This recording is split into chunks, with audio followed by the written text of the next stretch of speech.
Welcome back to the Dean Obeidallah Show. We're live here Friday, October 23rd hour Friday. Can only mean one thing. What just happened? As we look back at the insanity of the week, we got three great people, including a surprise guest for this panel who's a regular on the show all the time. Our friend Brianna Wu, Executive Director of Rebellion PAC, former candidate for the U.S. House, software engineer, and going to be Chief of Staff for Cenk Uygur if her good friend becomes president of the United States, despite being born in Turkey. It doesn't matter. The Constitution doesn't matter to Cenk. I like Cenk a lot. It's remarkable. Brianna, I wish him the best in his adventure. And, sometimes your friends make decisions and you're just like, you love them and you respect them. And that's Cenk. That's Cenk. Also back, it's Pete Dominick, stand-up comedian, host of Stand Up with Pete Dominick. And let me say at the outset, so he doesn't have to remind us, the only reason I have a SiriusXM show is because of Pete Dominick. He reminds us every time, but I just want to, at the top, remind him. And he's right. No joking. He's absolutely right. So, Pete, thanks for being back on, and thanks for letting me have this show. Well, I would wish you would thank me for your entire career, but I'll take it. And also back, a man who's done nothing but help me in my career, never asked for a thanks ever like Pete Dominick demands. John Fugelsang hosts Tell Me Everything with John Fugelsang every night after my show, 9 p.m. Eastern time to midnight. And he's in Los Angeles because a big show Saturday night with Stephanie Miller's Sexy Liberal Tour with Hal Sparks is in it, Frangela, and more. John, welcome back. We'll talk more about your show in a second, but thanks for being on live from LA. You, and I hope you'll endorse my campaign to be president of the Congressional Black Caucus. We're all on board. So let's start with something fun. Look, I'm not good at math, but Jim Jordan, in his first vote, 20 Republicans voted against him. The second one, 22. Today, 25 Republicans voted against him. Again, not the best at math, but it seems to be going in the wrong direction if you're trying to win. But then again, this is the guy who's one of the architects of the January 6th attempted coup. So maybe, Brianna, he's working on a fraudulent elector scheme as we speak. Like, what do you think, Brianna? I love the fact that he is organizing campaigns to harass people that don't vote for him behind their back. So, Matt, I'm sorry to say you cut me from the main show this week. So the next time that happens, I'm going to organize a harassment campaign, doing anonymous calls in the middle of the night, threatening you, threatening your family. Matt, my producer, that's what you're going to do? Yeah, we're going to do it. It's a good way to make friends. Yeah, I'm going to organize a threatening campaign against your producer, Matt, as well. I want to join. Gotta happen. Pete, I wish everyone could see Pete's lighting. It's very soothing. I like it very much. There should be some kind of music, or not maybe music and like incense. Well, we don't have a lot of talent or much to say. Lighting can make up a huge ground. It looks great. Yeah. It looks, what is that called? Is there a term for that lighting? It's called Jim Jordan's Nightmare. That's the lighting? That's wow. Yeah. They have that at Pergament. Yes. So what is your reaction? Jim Jordan lost again the third time. I don't think it's going to stop him. He said, I'm not kidding, when he lost the second time, more votes than the first time, he says, I'm on the right track.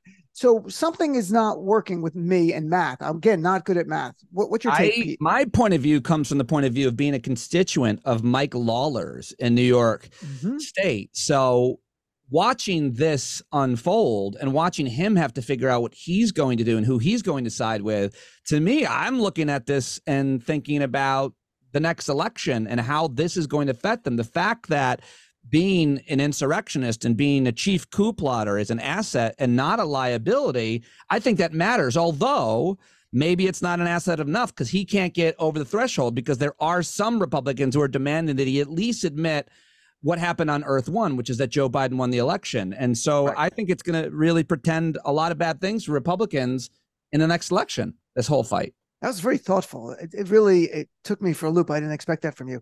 By the way, Mike Lawler is actually half Italian. I met him last Thursday. I was at the White House for the Italian American Heritage event, and I got on some list, and there's Lawler. I'm like, how are you Italian? And his mom's Italian. And we chatted, and I said, what's going on in the caucus? And he said, shit show. And he goes, it's never going to work. He goes, we can't do this without the Democrats. And he goes, I don't expect them to save us either. So John, he was dyeing his beard. He is like the before and after of those commercials. So John, what's your take on what's going on here, my friend in the House? Well, I want to tell you, Dean, the League of Shit Shows has complained about all these unfair comparisons to Jim Jordan and the Congress. So my apologies to the League of Shit Shows. Also, the League of Clown Shows has written an angry letter denouncing our comparisons. It's really more of a clown shit show. And, calling Jim Jordan an empty suit is an insult to Men's Warehouse. Let's not forget, Jim Jordan molested democracy while the Republican Party looked the other way. And so what we're seeing now is really actually predictable. I mean, they told Axios earlier this week they have planned to stagger their votes. And if Jim Jordan keeps demanding more votes, he will get fewer votes each time. And I'm like, wow, a party can be this organized. I'm glad they've taken a break from beating up on the working class to beat up on each other. But what the media is really missing here is I'm reading this as a tremendous repudiation of Donald Trump, because Jim is his personal handpicked Renfield blood slave winged monkey. Salacious Crumb, pick your movie reference. Right. And they are voting against Donald Trump's personal selection, which tells me this Republican caucus is quite confident he will not be their president again. That's interesting. Still 90% voted for Jim Jordan. And, Brianna, to your point about the threats, and I covered it yesterday in my show, and I wrote an article for Substack. If you go to substack.com, Dean's report, you'll read all about it. It's free. But in any event, there were so many threats. One of the worst was Congressman Drew Ferguson told a House caucus yesterday he had to have sheriffs protect his daughter at school and his house. And what did Scott Perry, who really is implicated in the January 6th report as well, and he's close with Jim Jordan, said? He said today, we all get threats, so sort of like get over it. So, Brianna, my article was about the Republicans didn't denounce it when prosecutors and the FBI and judges were getting threats, because that was all fine. It was against MAGA. But when they came to them, no one was left to speak up, right? Speak out type of thing. So, Brianna, what's your take on that part? It's exactly right. The crazies are coming for their own party. They've unleashed Frankenstein's monster, and it's going to devour them alive. They're getting this full taste of Trumpism. So I think it's really clear that the ordinary course of action is not going to work for the Republican Party. They've got to find a new way to get a speaker. So I've got some proposals for them. First thing, I'd like Kevin McCarthy to just get in front of everybody in the caucus and throw a bouquet behind his back, and whoever catches it is just the next Republican speaker. Oh, just that's have nice. good reflexes. A wedding thing. Grab it like that. Maybe you can do a Smash. Yeah, maybe you can do a Smash Brothers tournament. Just do 8-player Smash. Get the top 8 contenders. Get a Nintendo Switch. Let them pound on each other. Whoever's remaining on the stage at the end is going to be the winner. And I think this could work for Republicans, like edge guarding and sending other Republicans off the stage to their death. I think this will come very naturally to them. So they've got to come up with a new voting process. By the way, there was a great moment, and you may not have seen it. And this is no joke, as Joe Biden says. The Kevin McCarthy, in nominating Jim Jordan today, said he's an effective legislator, and automatic organic laughter from the Democrats. It looked like a laugh track was inserted underneath it. And McCarthy actually stopped for a second. And I think he was fighting his own little laughter. He doesn't look like it, but you could see a little bit of like this. So I think that's funny. It's getting laughs. By the way, so Pete, John and Brianna's brought up many movie references. You've not brought up any. I'm a little concerned. Is there no movie, Renfield, Frankenstein, a lot of things going on? Is there a movie reference that you would apply to what we're seeing? I'm not. You put me on the spot. I'm not that guy. But when I think when Brianna described that and made that movie reference, I will make a movie reference. I don't know the name of it. It's this viral video that you've probably all seen where a guy is just trying to start his little bonfire at his house, and he pours a little gasoline on it, and of course it goes up, and then he catches on fire, and he throws the gasoline can, and his whole yard catches on fire. That's what's happening right now in the Republican caucus. That's my movie reference. John, is that a movie or is that a viral video? I think he just moves genres. I don't think that's fair. I don't have anything. What? John's on mute. John, I can't hear John. You're muted. John, you're giving us problems. You're muted. We need you. I'm sorry. I'm not sure what Pete's talking about, but it does sound like something that would happen at Jim Jordan's house. I can remember all the way back to last week when it was Scalise versus Jordan, when it was David Duke without the baggage versus the wrestler, molester, protector. And keep in mind, he lost the anonymous vote to Scalise. So he's now technically lost his own caucus 4 times. At this point, Jim Jordan is like an S&M slave who forgets his safe word on purpose. Who should the actual speaker be? I think there's only one person who's qualified to be the face of this party, and that's George Santos. Yeah. Yes. But having said that, Matt Gaetz is qualified to be the elongated forehead of this party. I think if I was there, I would have to vote for Lauren Boebert. because, Dean, she's shown she's willing to reach across the aisle and give out jobs. Yes. Oh, excellent. Very good. We don't need it. I'm going to just cut Brianna and Pete, and we're just going to let John speak for the rest of the hour because it's just too good. That's fair. That's fair. I'm chatting with Pete. I've been known to reach across the aisle and give out jobs too. How do you think I got this far in this business? That's right. Have you given out as many jobs as Lauren Boebert? How do you think I got on Dean's show again? Pete, you look like you're, is this the Unabomber's house you're doing the show from? It's the Unabomber Barbie house. People can't see. Like a wooded little house that's pink lit. So the Unabomber Barbie, perfect. Shout out Brianna Wu, Pete Dominick, and John great. Fugelsang. It's like that Mellencamp song, Little Pink Podcast Studios for you and me. I think it's great. I love that. This is a tragedy for radio because Pete does have the coolest set in all of broadcasting, and I envy it. I think you're missing it. It's Barbie's Dream Podcast Studio. That was the place that we all had growing up. Please head on over to my YouTube page, everybody. You can check it out. All right, so let's shift gears to something much more tragic, and that was the Middle East. We don't get into the whole thing. Well, President Biden gave a speech yesterday. He did have a really good moment where he denounced anti-Semitism, anti-Muslim bigotry, and talked about, at least raised the fact of the 6-year-old Muslim American boy Wadia killed in Illinois. And he called his family, by the way, and so did Dr. Jill Biden. I wish he would have said, but he didn't. I know why he didn't, that Wadia was killed by a Trump supporter who had been radicalized by right-wing media because his wife told you have to put all the articles and read them all together to find that, but it's all there. And that she told the police he was obsessed with conservative radio. He had Trump signs on his lawn, and he knew this Muslim family. They were tenants. And then he brutally stabbed the kid to get death. And that is like a radicalization. You can see it. But, I have grave concerns about how much more anti-Muslim and anti-Semitism we're going to see on U.S. soil as this heats up even more in the Middle East, because they have not even gone in yet, the Israeli military, and everything says they're going in. So, Brianna, what was your reaction to the president? Like, that stood out to me. Is there anything else that stood out to you, or if you want to speak to concerns over hate on U.S. soil?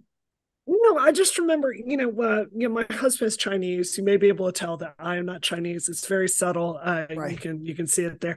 And after the entire coronavirus thing happened, I started to be shocked with like Frank just walking down the street and people screaming out China virus or all kinds of just absolutely crazy stuff, confronting him like over nothing, right? And Frank, my husband, is like the most lovable guy you're ever going to meet. He's way nicer than I am, and I really share your concern. It's like the conversation right now is so overheated and crazy, and I'm not trying to minimize what's going on because it's all dead serious, but there is going to be a violence aspect of this correlated with it. People are going to get hurt, and if you can't look at a 6-year-old getting murdered and not go, wow, this is a real problem, I think you're just fundamentally lost. So I've been disappointed with every aspect of it, and we've got to take stochastic terrorism more seriously. I agree. John, does it feel in a way like after 9/11 in the U.S., and I mean not the anti-Muslim bigotry that was there, but the drumbeat to war, and that even in the U.S., that somehow if you say there should be a ceasefire in the Middle East instead of Israel going in, that you get attacked as somehow supporting Hamas or supporting the terrorists type of thing? Yeah, I think it reflects both before and after 9/11, because both the Netanyahu regime and the Bush regime were warned in advance, chose to ignore the warnings, and then chose to exploit a terrorist disaster. One of the most encouraging things of this is seeing how it's not just young people protesting Netanyahu in the streets anymore. Look at the poll in the Jerusalem Post this week. They're all done with this guy. And that's incredibly encouraging for me. But yes, of course, I mean, the 9/11 parallels are stunning. And in many ways, you could argue that al-Qaeda got what they wanted because Bush pulled American troops out of Saudi Arabia. I want to believe that a year from now, both societies will have vastly different rulers. I want to remind everyone, opposing Hamas does not mean you hate Palestinian people or Muslims. Opposing the Netanyahu criminal gangster thug regime does not mean you're against Israeli people or Jews. And opposing the Donald Trump regime does not mean you're against racists or gullible people. Okay? Like you can criticize the leadership without hating the actual people involved. And I think along with 9/11, I'm sorry, with the Iraq War and Donald Trump, this is really the third major event in America of the 21st century that has divided people from their friends and loved ones. And I get that, but to me, it's not hard to call Hamas a bunch of terrorist Nazis, and it's not hard to call the Netanyahu regime a bunch of do-nothing apartheid thugs. That's right. Pete, what is your take on this, my friend? I'm sure you've talked about it this week. Yeah, I've talked about it all week with a lot of different people, and I agree with what both Brianna and John said. A lot of really good points. I also want to tell Frank, I'm sorry I yelled at him that day. I was going hard, a really hard time, and I'd suddenly take it out in racist ways. And speaking, you were the one yelled Kung Flu, not China virus, Pete. Own it. Right. I wouldn't be that. I'm not. Never yelled China virus. You just said a Kung Flu joke. Right. Brianna, if you didn't know, Pete is Micah's favorite comedian. So that's why really? we have That's him good on. to know. That's good to know. John Fugelsang is my mom's favorite comedian, which hurts. But Dean, by the way, before we go on, Dean, you have not condemned Hamas yet. So I feel like I'll give you that opportunity. Right. I've condemned all the time, but not in the last 20 minutes. So you're right. I'm probably getting soft on Hamas. Yeah, they're a horrific terrorist group. I think both Brianna and John spoke very eloquently and said a lot of good things. And the only thing I want to add that hasn't been said, and I haven't heard that much this week, is like I always have been very much detested really religious ideology and what it does to people. And I think that deserves a little bit of more conversation here. And also, it's been so many, we've heard about the anti-Muslim attacks. We've heard about the anti-Jewish attacks here as well. And it boils over so much. But I always want to talk about religion's role here and how animated it is for the extremists who will seemingly always win. Because I've heard a couple of people say that don't understand the conflict or haven't followed this week. We need a Gandhi. And I'm like, well, we've had Gandhis in this conflict. They got shot and killed. Like, it's when people do step up and try to make peace, the extremists either marginalize them or kill them. And I feel like that's just one point I wanted to make. That's a good point. But by the way, with your beard, if I can just get you to give up pork, you could be a Muslim imam. You really have the look. You look like you're a Muslim cleric. You can still drink some alcohol. No one really has an issue. It's the pork. John, you speak about religion a great deal on your show. And I've had people call my show and say, well, if we get rid of religion, we get rid of all the violence in the world. I'm like, yeah, I don't think that's true. But I know religion can be used to incite hate instead of love, and also to make people be better people. It depends on how it's being used. We always hear, religion's responsible for all the oppression of women and homophobia and violence, and it's not true. Right now, there are millions of liberal and moderate Christians, Muslims, and Jews getting along just fine right now around the world, and they will never make the headlines. It's always the extreme right-wing, conservative, fundamentalist douchebags of all faiths. They are the ones, and the more extreme conservative your religion is, the more you become part of just fundamentalism, which is its own religion. Christians, Muslims, and Jews. When you go fundamentalist, you're in the same group. Fundamentalist Christians have more in common with fundamentalist Muslims than they do with liberal and moderate Christians. If you're fundamentalist, you believe always, women are second-class citizens. The more conservative your sect of religion is, the more women are second-class citizens, the more being gay is evil, the more sex is only for procreation, the more violence is okay if my side does it, and the more I'm better than you and God likes me better. All fundamentalists share those traits. So again, it's not about religion.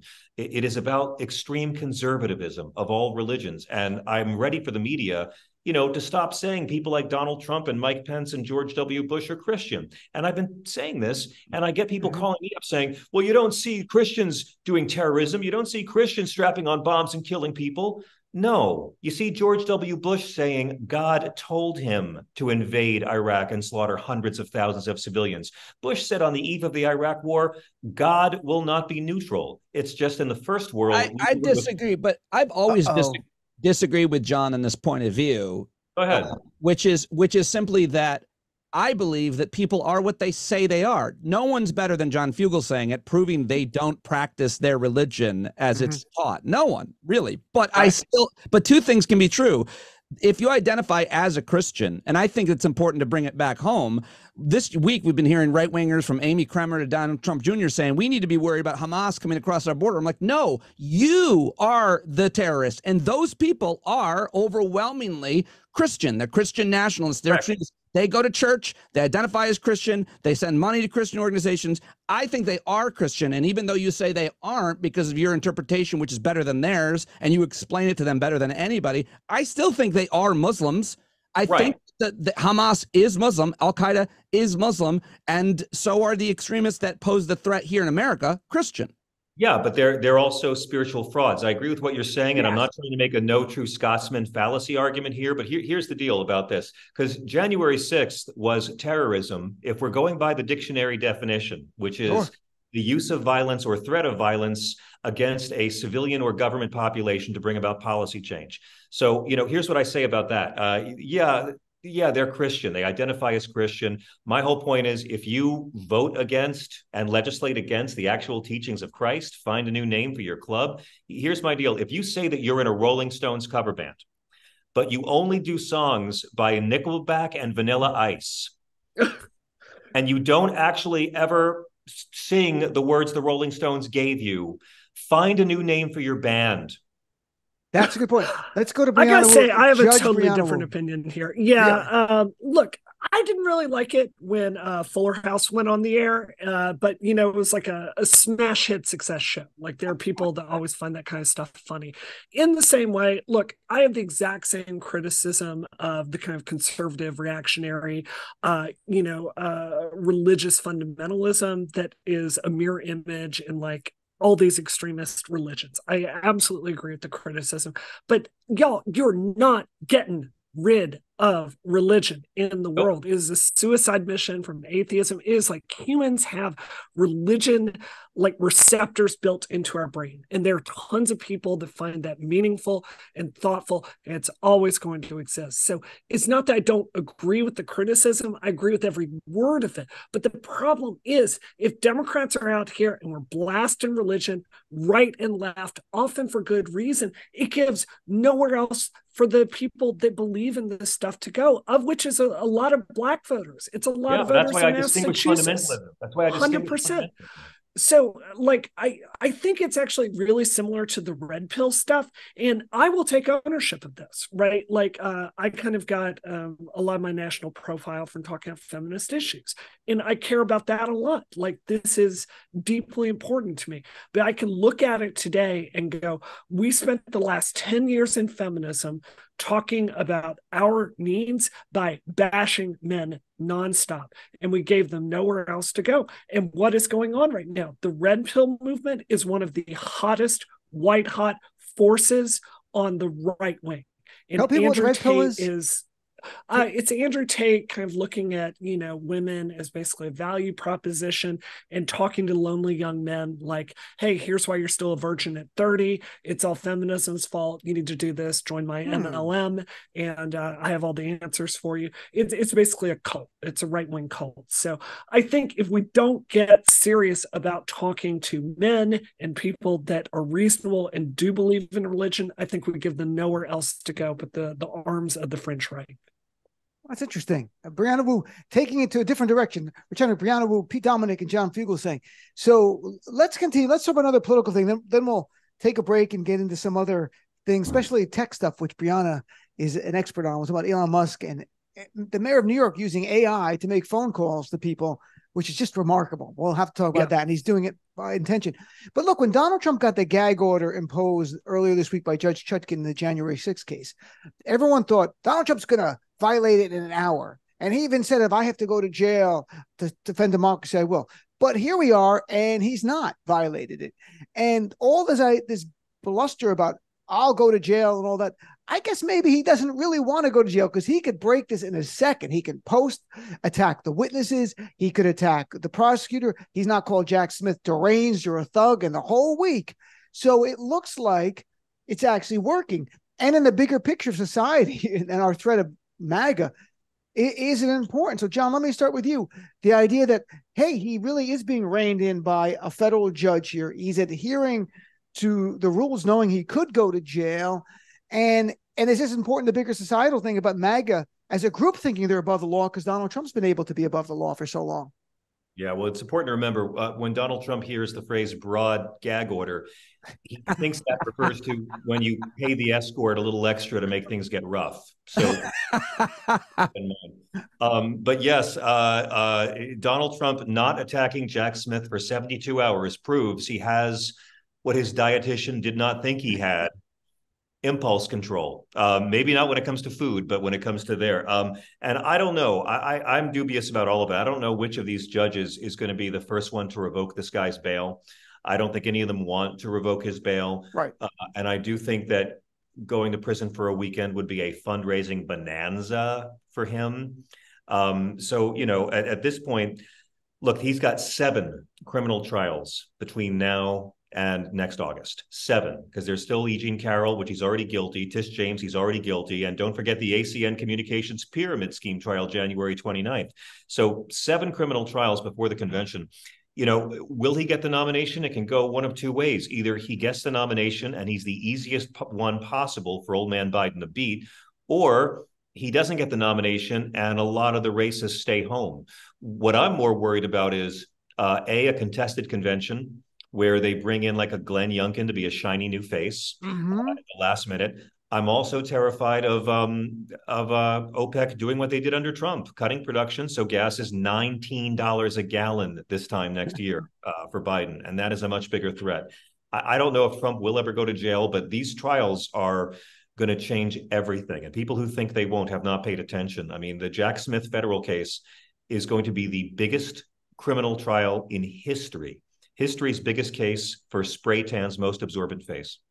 And it's remarkable. And he actually, I mean, he's got 7 cases coming up. 4 are really criminal, but I know what you're meaning. The others are penalties in terms of financial penalties, and it could be the death of his corporation and his financial wherewithal, whatever that might be. Communications is ripping off viewers of The Apprentice, which will really upset people who didn't mind that he stole from veterans with his fraud online university or his fraud charity. Or I was on The Apprentice.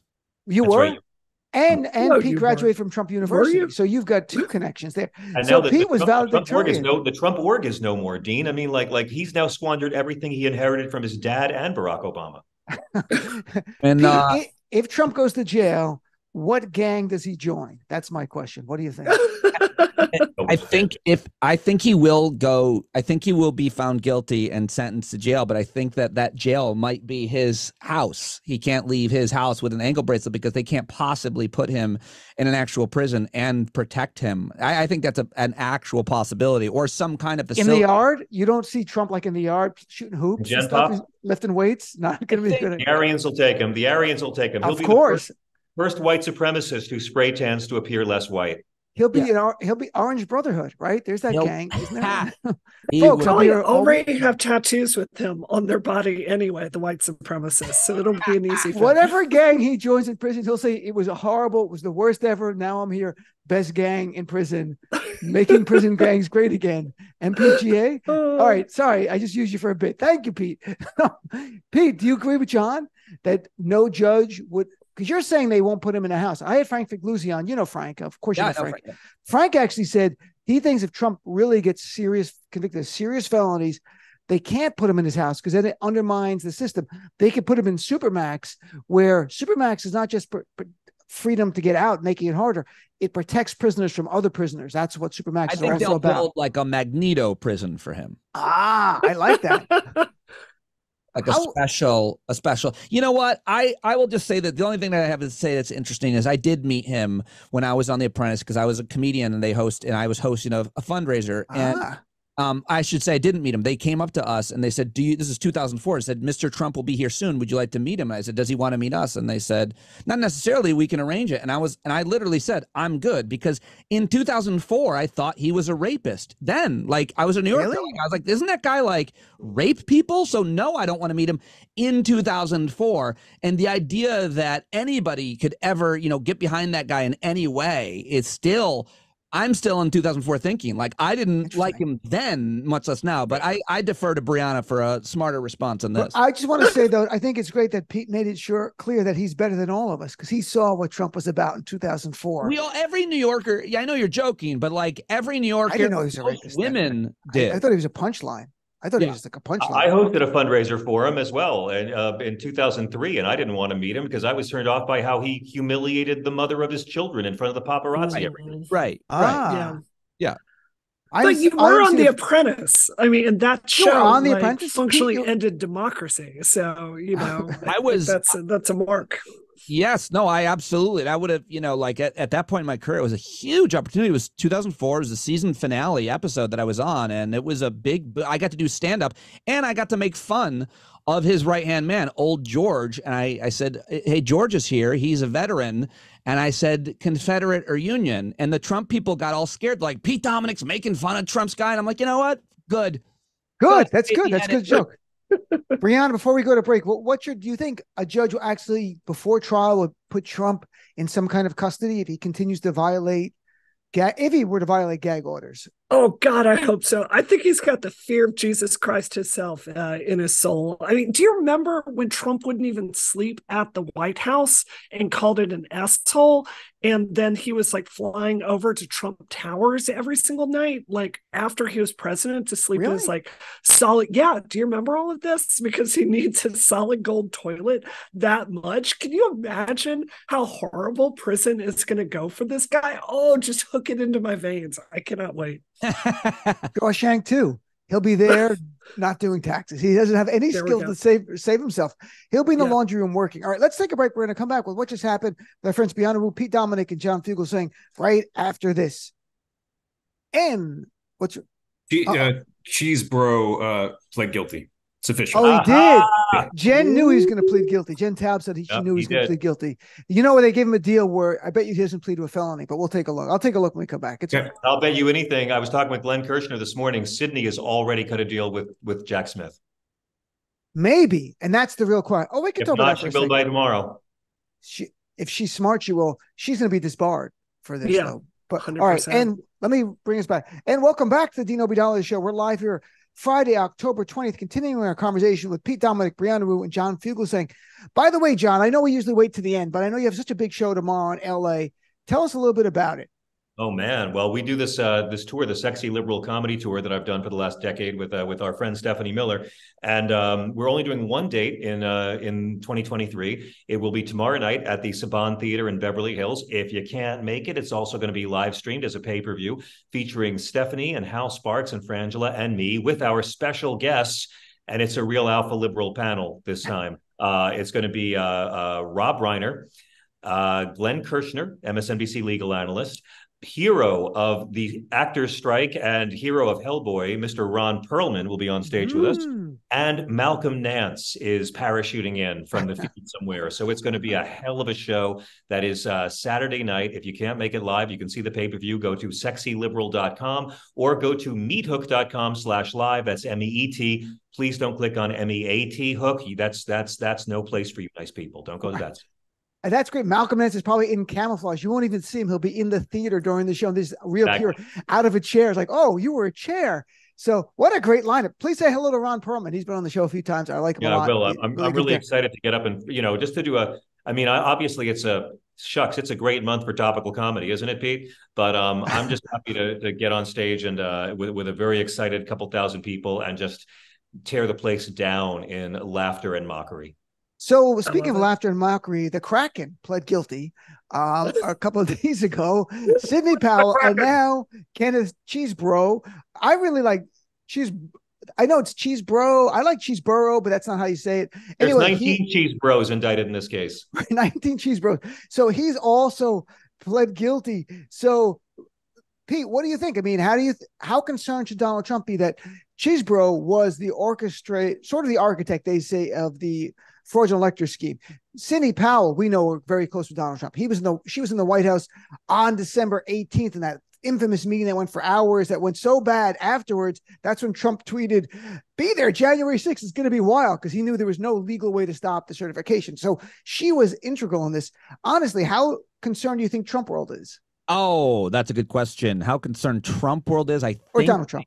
I think they should be really concerned from every. They don't know about it.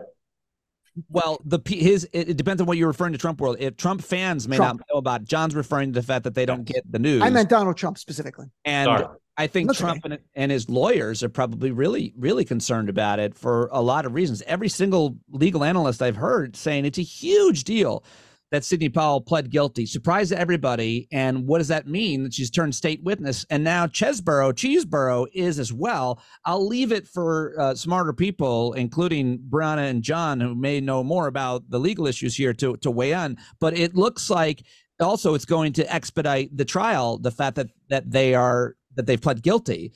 So it happens a little bit faster in the Fulton County case. But I think this is happening really quickly, and I think Trump is in a lot of trouble. And I think that if this is a pattern, we might see there was 19 people, right? I mean, You should be answering this, Dean. We're probably going to be seeing a lot more people. So it's the third one that pled so far that I'm aware of. The other one, who was a low-level guy who had been a bail bondsman, ironically enough, posted his own bail, and then he pled guilty. I will say this from a legal point of view, there's something that's kind of lost because jury selection was beginning now.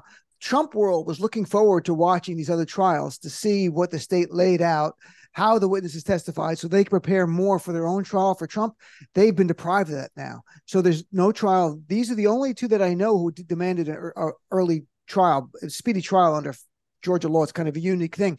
So that deprives Trump of that. His lawyers were looking forward to it. It's not a good development for Donald Trump. I don't know what these people are going to say, but they have to testify honestly or they're going to lose their plea deal. It's part of the conditions of the deal. That's what she said, Sidney Powell, on record to the judge. She's going to testify and has to be honest and forthcoming. So, Brianna, what about you, my friend? What do you think? How do you think this?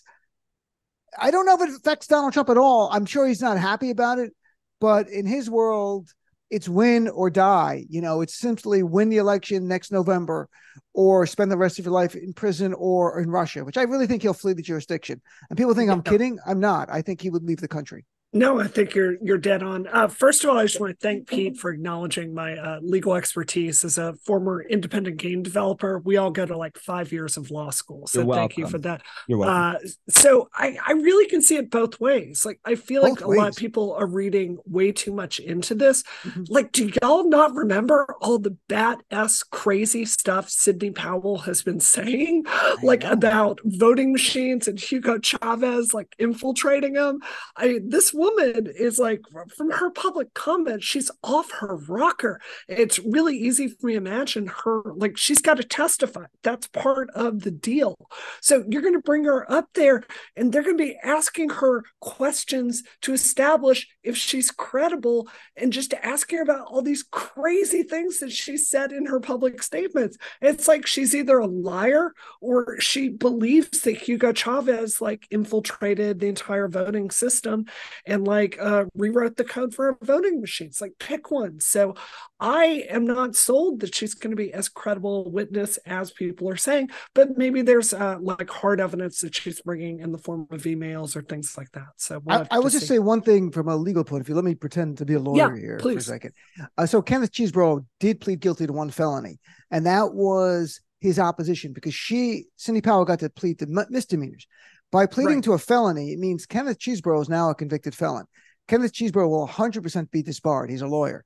His career, and it means the evidence they had against him was so overwhelming, he could not roll the dice. It was going to be even worse if he didn't do this.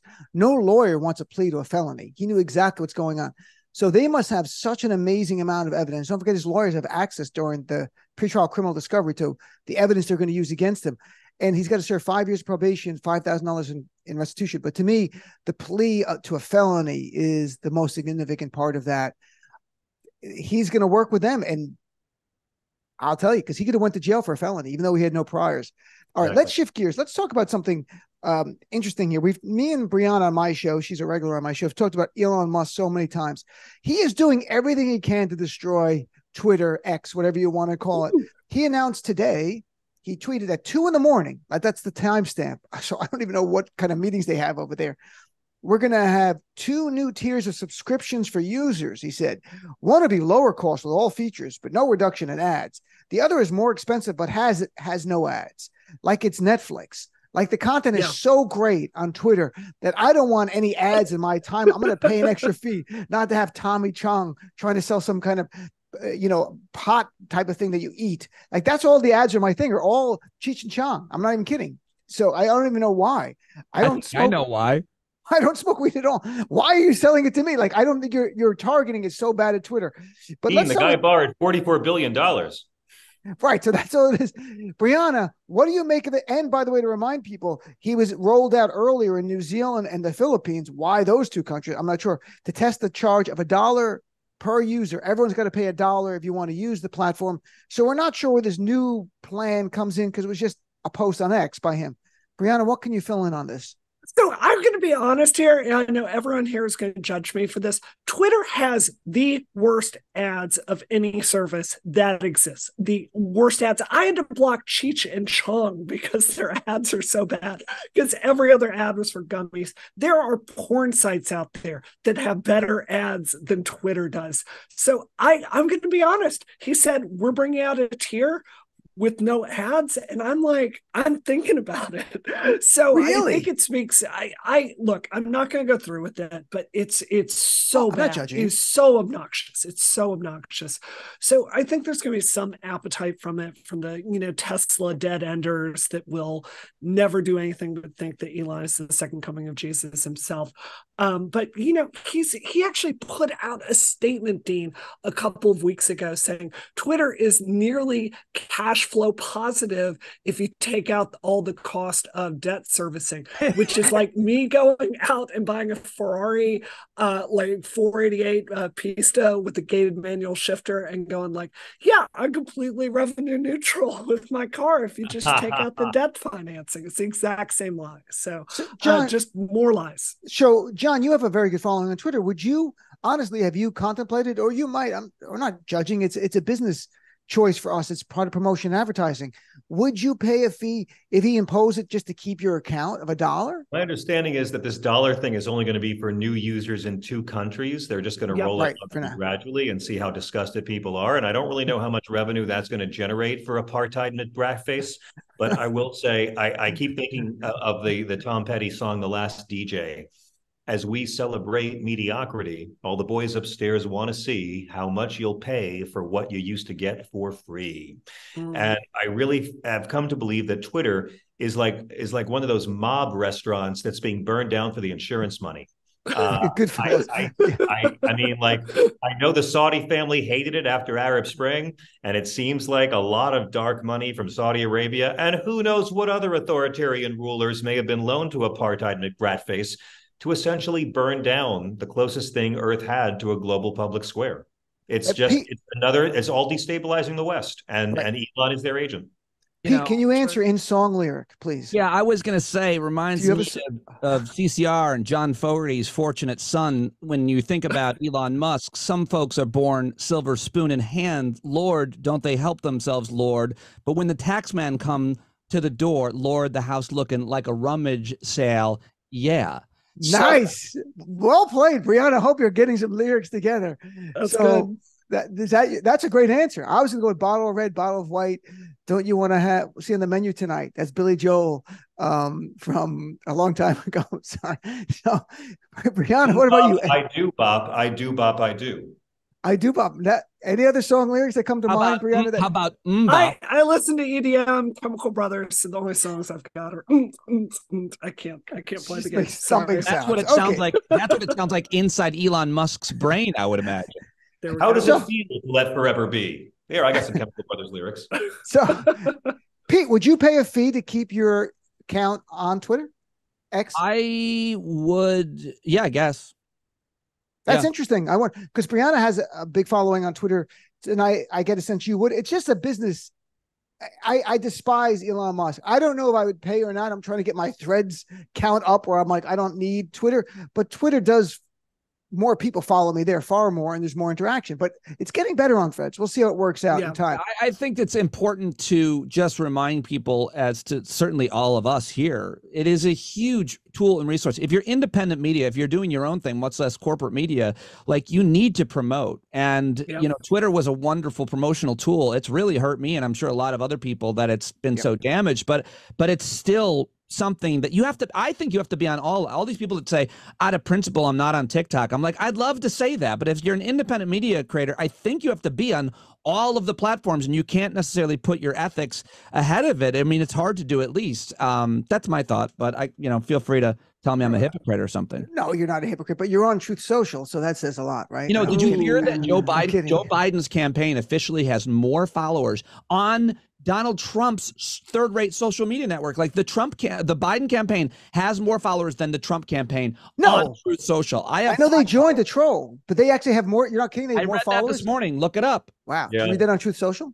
Because that has got to be true. No, that's true, but it's all hate watching, Pete. It's like how the real world follows exactly Trump. It is. So one last thing here. Brianna, and I'll start with you, but I find this amusing, and John lives in New York and Pete from the area. So Mayor Adams did a robocall, and he agreed to use his voice for AI, and they translated it into numerous languages: Mandarin, Spanish, Yiddish, talking. So you're getting calls, and it's like Mayor Adams can speak these other languages. And there's something deceptive about it, because some people from those communities might think, wow, Mayor Adams knows our language. And it's all AI. So, Brianna, is this another end, our step towards the end of civilization? Is just one of those steps as we get closer? I think they should take it the next step and plug it into Chat GPT, right? Get the voice and then have a Chat GPT, and then you can ask Mayor Adams all kinds of crazy questions about the Holocaust and 9/11 conspiracies, and then record it and then post it. And honestly, I'm sorry if you're fans of New York and America's mayor, but he's so cartoonish that this is just more of that. So it's hard to take any of it seriously. Could work, could backfire. I'm eager to see how people take it. Pete, will you use AI to help you maybe can you do your show via AI, have more podcasts? I wish AI would replace you that's not, there's no need for that. I'm actually being nice for a second, and this is what I get. All right. So AI, so I should be replaced. John, AI is going to help civilization, destroy civilization, someplace in between. Look, Dean, men have been terrified of being replaced by machines since the invention of the cordless electric vibrator. Okay. The deal is, I'm damn proud of Eric Adams. I think it's amazing that New York has a mayor serving on an outpatient basis. And why not have him do AI phone calls? I mean, he doesn't have time. You know, property taxes on him are expensive in Jersey where he lives. So he needs to do everything he can to cut corners here and there. And again, I would much rather have an AI Eric Adams in my house than the actual thing. Just like I'd be totally fine letting hologram Michael Jackson babysit my child. I would also be much more amenable to a AI Eric Adams calling me and speaking Mandarin. So it's kind of remarkable that he is using it in other languages, and people probably think of those communities. How it's going to be, man. This is the future. We don't have to like it. This is what's going to happen everywhere from now on. Well, I tell audiences, if you don't like my jokes, don't blame me. They were written by AI, because that's what I do. So, Pete, where can people follow more in case they listen to you and I actually want to hear more of this guy? Where could that be? Well, I used to have the show on the channel with you and John. Right. You gave us our start, by the way, Pete, John as well. I have a daily podcast, and I hope people will come listen. It's Stand Up with Pete Dominick. Please come listen to it. Please. What's the website? Standupwithpete.com. There we go. Standupwithpete.com. It's a great podcast. I've been on it. Some really great guests.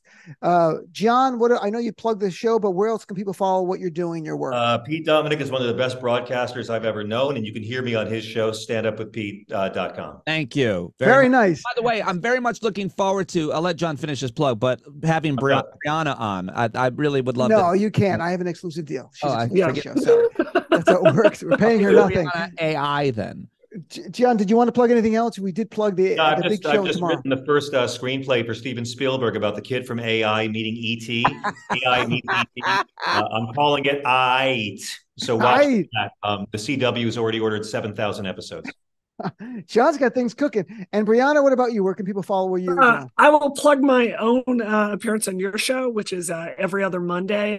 That is when Matt doesn't cancel me last minute. And you can follow me on Twitter. Though I don't recommend it. Look for me over on Threads, Mastodon, Blue Sky. It's all a good time. You got a lot of stuff. Well, I want to thank all three of you. You were all great. I can rate you, but I won't now. I'll rank you later on Twitter. You got John, Pete, Brianna. Thanks so much. Have a great weekend. John, have a great show Saturday. Say hi to Stephanie Miller and all our mutual friends, please. I really wish you the best. We'll take a break. We'll be back with more of the show after this.